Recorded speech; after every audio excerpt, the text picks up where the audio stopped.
everybody, and welcome back to my channel. I'm so happy that you're here, and today we're going to be talking about my favorite standalone fantasy novels. Okay, so as you can see, I have a lot to discuss today, and some really pretty ones too. And we've got a wide range here of subgenres of fantasy. And part of the reason why I wanted to talk about this today is because I know like fantasy can be kind of intimidating for people sometimes. Typically, like your high fantasy is going to be like a long series that takes ages and ages to get through. Not everyone can sign up for that commitment, but I believe all of these to be very easily accessible to the average reader, and some of these are like more beginner friendly than others, and I'll kind of like go through that as I discuss them. Okay, so this first one is technically not a standalone. Well, as of right now it is, but it is Warbreaker by Brandon Sanderson. The reason why I wanted to talk about this one is I've had a very fun journey with Brandon Sanderson over the years, and this was the first book I ever read by him, and I think it's a really good starting point. Or really, you could just leave it at this. Genuinely, like this on its own as it is a fantastic novel, and I feel that way about like several of Brandon Sanderson's novels. I'm still like early-ish on in my journey. I've read all of the Stormlight Archive books and the first Mistborn trilogy, and this one, and I think that's it. Elantris, I also read. But this one, I believe there's a sequel in the works to it, but as of right now, and again, you could just read this on its own and it's totally fine. Some people may not agree with that, and obviously, like if you have read some other of his books, like you'll catch some Easter eggs and things like that, but this book is so good. This one has a really strong female main character, and essentially the magic in this world is really unique. It's like this biochromatic magic that's called breath, and it has to do with color, and you're following Viviana and Ciri, who are two princesses and their sisters, and one of them kind of gets married off to a king that's like a god type king named Lightsong. And then you also follow a like mysterious soldier named Vasher. And so it has a couple different POVs. It's not super long. As you can see, I tabbed a bunch because it was super interesting. And yeah, one of my favorite books from, I think it was the last year, 2025. And this is Blood Over Brighthaven by M.L. Wong. M.L. Wong also has another book called The Sword of Kaigan, which is really good. Both of these are standalones.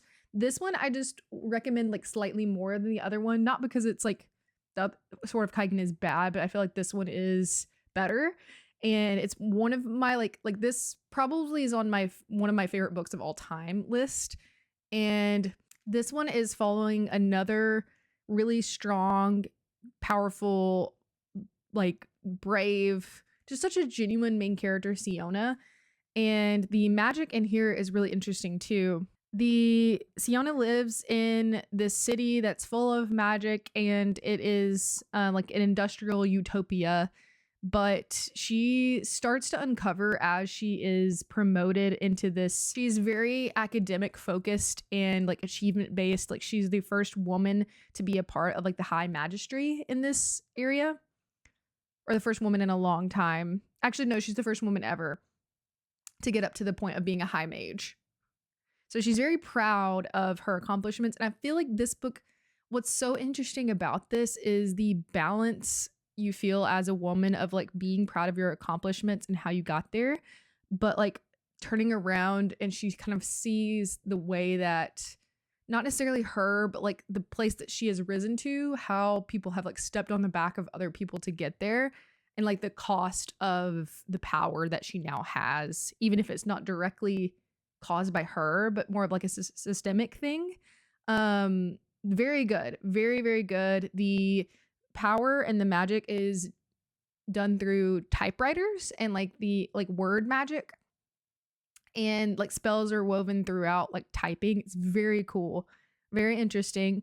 And she makes friends with a lower class gentleman who works in the magistry, and together they like build this relationship, and she starts to uncover some of the stuff that has been done and wrong to them. So yeah, definitely read this one, Blood Over Brighthaven. Next, we have the Starless Sea, which this one has a special place in my heart because it is one of the first fantasy novels that I like dove headfirst back into when I started reading again in like 2020-ish.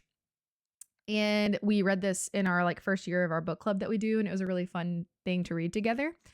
And this one is, at least in the beginning, a little bit more rooted in reality. And this would be kind of along the lines of like portal magic and books about books, which is always really fun because there's like a big library involved. The same author, Erin Morgenstern, wrote The Night Circus, which is another standalone fantasy novel that I would recommend. I think I don't have it on this list just because it's not in like my top favorites, but it's a really beautiful like love story about these two like magicians. And if you like Erin Morgenstern's writing, so if you read this one and you want more by her, I definitely still recommend picking that one up. But this one is about Zachary Ezra Rollins, who's a graduate student, and he discovers a mysterious book hidden in the stacks in this library.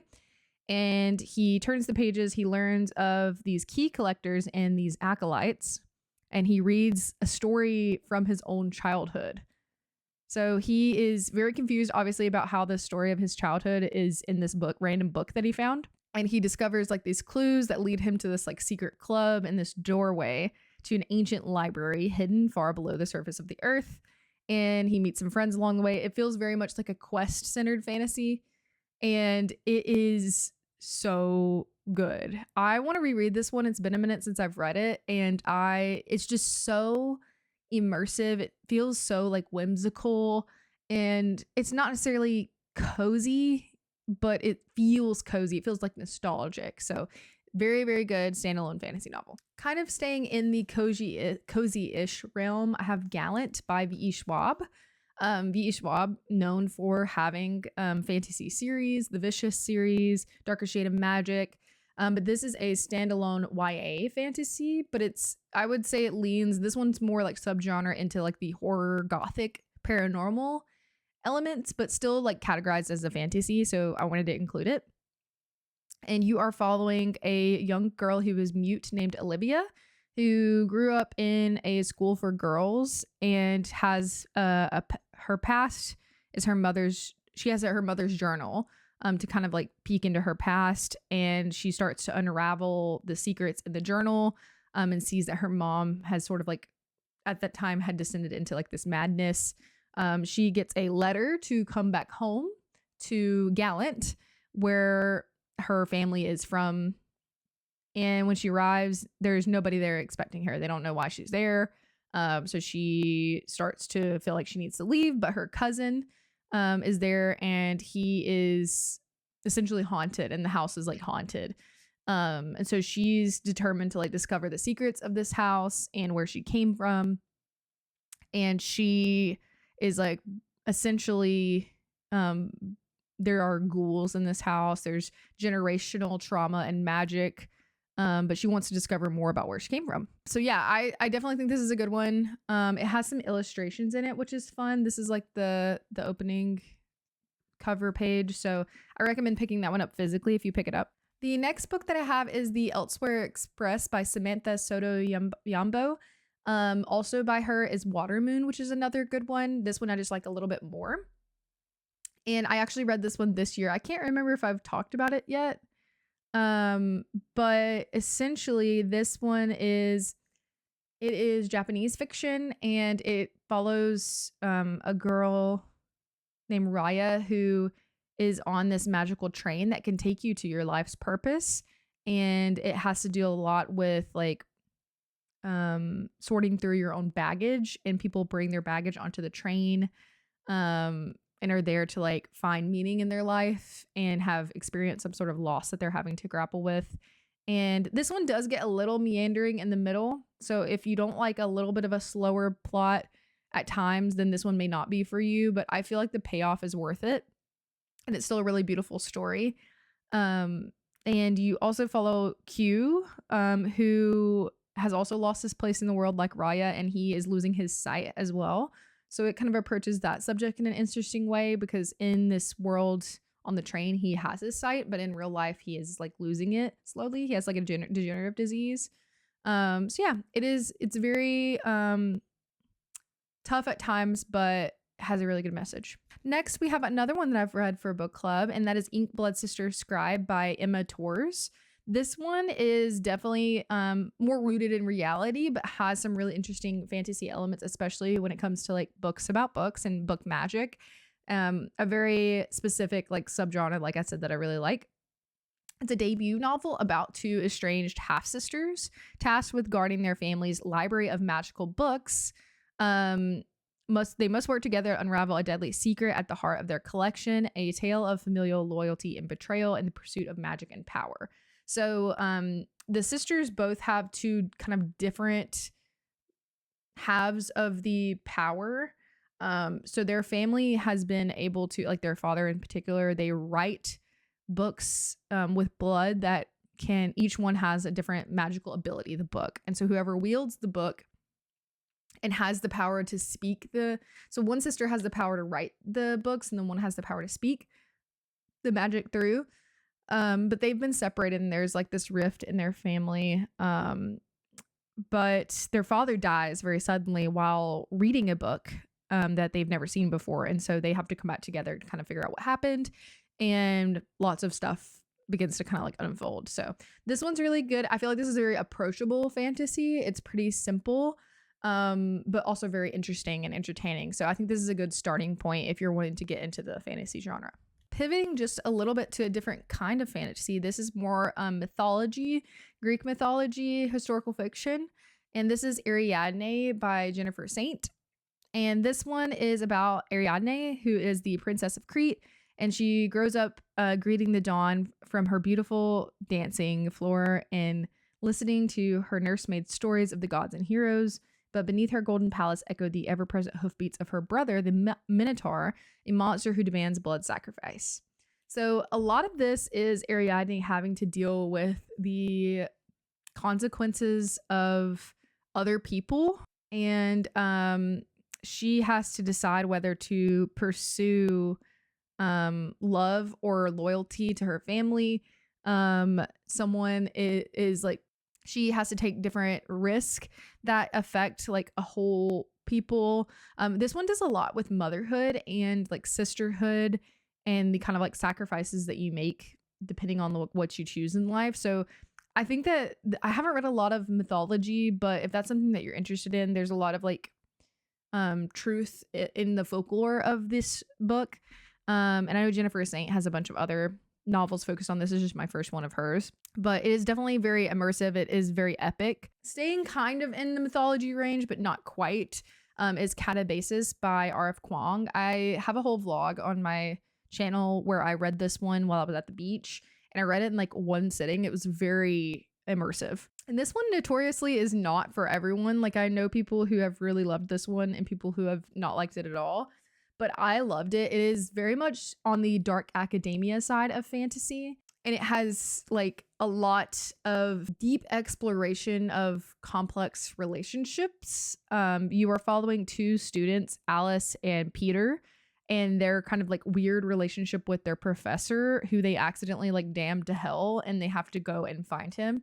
And both of them have like this strong feeling of like the need to accomplish, but also like this guilt over what happened to their professor.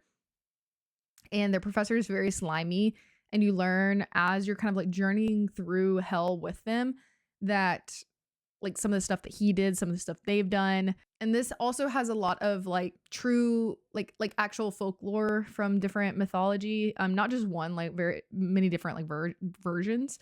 RF Kuang is an author that I really do like. I need to read more by her. On my list to get to that is another standalone is Babel. I haven't gotten to it yet.